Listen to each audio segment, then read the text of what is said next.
Alright, we're back with yet another movie that will probably get me put on a RICO investigation list about people whose lives are so miserable you don't have to think about your own. This is the 5th entry in Todd Solondz' line of strange and messed up films. Palindromes works as a semi-follow-up to Don Wiener's family from Welcome to the Dollhouse, which is basically a female black pill movie about growing up ugly, following the same themes of being outcasted from society, loneliness, and people endlessly searching for connection and never finding it. The name alone tells you a lot. A palindrome is a word or phrase that reads the same both backwards and forward. The main character, Aviva, herself is a palindrome. Her name is the same no matter which direction you read it.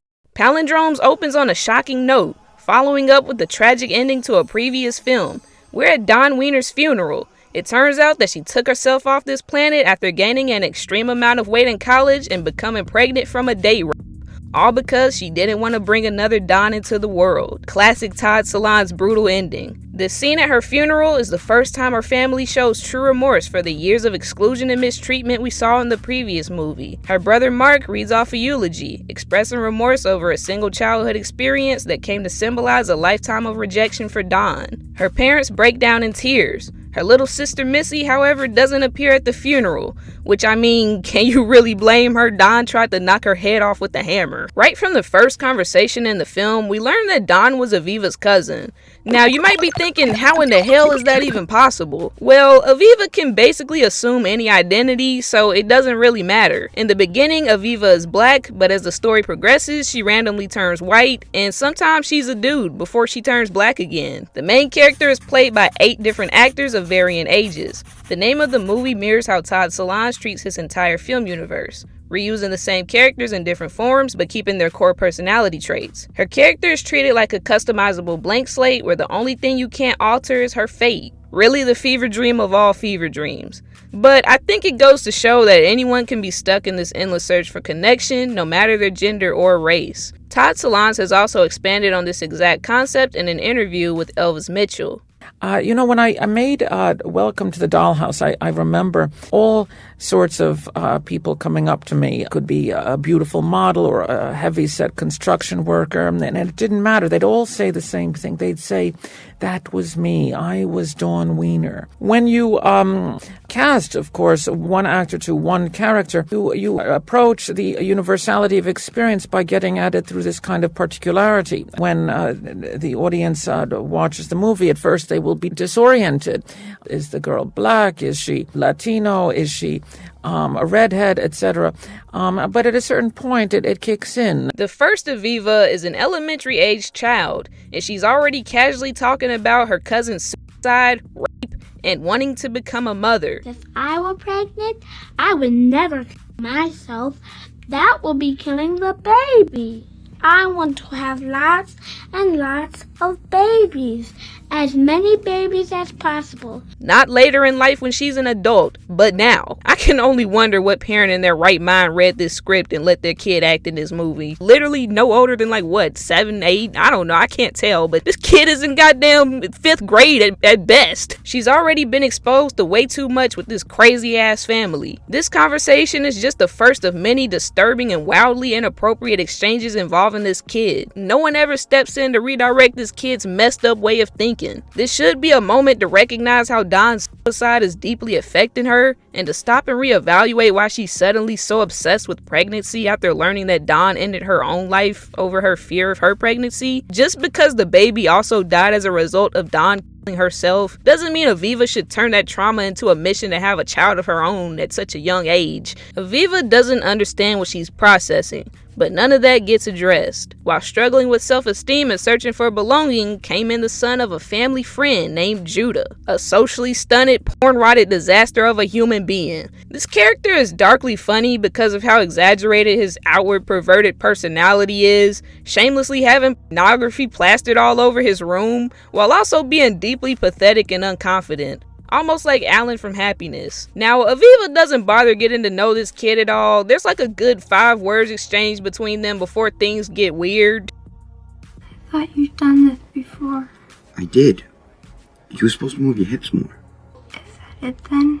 I genuinely don't know how I would explain this if somebody walked in. Those 4 seconds were enough to do the job. Her dream came true. She was pregnant. Her parents are understandably completely heartbroken. As a parent, the last thing you want to find out is that your 13-year-old daughter is pregnant. This puts them in a tough position. A decision had to be made. Her mother spirals between anger and guilt. Her father completely loses his shit. Look, Aviva, you're not making this easy for either of us. So why don't you just open the door and we can discuss this in a calm, mature fashion like adults, okay? Open up! I'm not kidding around! Open up! Goddamn! She still wants to keep the baby. Yelling at her to get rid of it doesn't seem to be the most effective method. To her, a baby meant unconditional love, someone that can't reject her. She feels like her parents were trying to take away her only chance at love. Her mother finally changes her approach. They have a heart-to-heart moment, telling her own experience of having an abortion when Aviva was younger. And for once, the adults aren't portrayed as cartoon villains. They're just terrified people realizing that their child is in way deeper water than they can handle. She pleads one last time, "Do it for me." This finally breaks her. Not wanting to disappoint her mom, she agrees to go to the clinic. Outside, they're met with screaming protesters. She's invisible to everyone on every side of this. Unfortunately for Aviva, the doctor says he observed extreme hemorrhaging during the off-screen procedure. It's heavily implied that Aviva will likely never be able to get pregnant again. Now, this is definitely some movie shit. I imagine it would take a much longer process to know for sure if someone is infertile, but we'll run with it. It's a sad movie. Her parents made a decision. They decide to not tell her. They knew this would destroy her. Aviva is now completely unaware that the only thing she wanted will now be impossible to accomplish. It's still a bit sad since this will affect her down the line as an adult. Likely regretting the abortion and feeling trapped by her parents' decision, Aviva runs away. On the road, she meets a truck driver, and it doesn't take long before she's taken advantage of. By the end of the first day, Aviva is already trying to get pregnant again. Okay, that line alone should have got Todd Solondz put on the list. It's not like she was actually chasing a relationship. She doesn't know this man. They don't try to get to know each other. There's no elaborate grooming or emotional buildup. She doesn't care who he is. This was all just a means to an end. She's trying to manufacture unconditional love through a baby, regardless of where it comes from. The man could be anyone. She would have tried this again with the first person who didn't stop her. Of course she doesn't get pregnant. The truck driver abandons her at the motel. Lost and abandoned with nowhere else to go, Aviva, defeated, accepts her uncertain living situation and passes out while wandering through the woods. This is where we meet Peter Paul, a kid from an evangelical adoptive family. He helps her to safety, bringing her back to his parents to meet Mama Sunshine. We're now in the outskirts of a Bible Belt style town. This place feels cut off from the rest of the world. Mama Sunshine houses disabled children. She welcomes Henrietta in with endless talks of love and mercy. Obviously, something is very wrong here. Our neighbor, Dr. Dan, came by and examined you. He said it sure looked like you've been having some adventures. Okay, I think it's time to get the hell out of that house. Through this bizarre vagina monitoring test, Mama Sunshine is now aware that Aviva was not a virgin. Everyone is happily introducing themselves with their disabilities. They're all so happy that it almost feels rehearsed, like they're being told what to do. Blindness, epilepsy, cancer, it's all wrapped in forced optimism and praise for God, as if their suffering exists solely for a divine purpose, leaving no room for conversation, doubt, or question beyond God's intention. Peter Paul gives her a tour of the property. When Aviva gets creeped out by an RV tucked off in the corner, he explains that the man living there went to prison for something terrible, but has since been forgiven, reborn, and woken back through religion. It was that truck driver that had taken advantage of Aviva from before. Because he's been saved, he's allowed to live on the same property as children. I'm sure we can all imagine what kind of messed up shit gets ignored in these cut off from society type families. Then he takes her to see one of the most twisted things I think I've ever seen. A literal field of aborted fetuses. Mama Sunshine collects them so she can give them a proper Christian burial so their souls don't burn in hell. Now, this is shown casually like some fun sightseeing field trip. Peter even picks up one of the babies and shows it off like it's show and tell day at school. From here on out, the story gets even more unhinged. She overhears Mama Sunshine's husband talking to this corrupt doctor who secretly checks hymens. She realizes it's only a matter of time before things turn bad. Not only did they know she had sex before, but they found out about the abortion. She knew it was time to go. As it turns out, this guy has a dark obsession with targeting abortion doctors. Aviva runs off with him on this mission to kill the doctor because he halfway promises that he'll give her a child. Really this time. This character is based on Eric Rudolph, the Atlanta Centennial Olympic Park bomber, and the man behind the 1997 and 1998 abortion clinic bombings. After the deed is done, it doesn't take the police long to trace his movements. Eric instantly just gives up and goes out by cop, and for all of that, Aviva still doesn't get what she wanted. We jump ahead an uncertain amount of time, and Aviva is suddenly back at home. Everyone's acting like absolutely nothing happened. Maybe this really was all just some fucked up fever dream. Aviva's birthday was coming up. When she asks why the Wiener family isn't on the invite list, Mark's character gets completely assassinated. And welcome to the Dollhouse, he was just an arrogant, but not especially cruel older brother.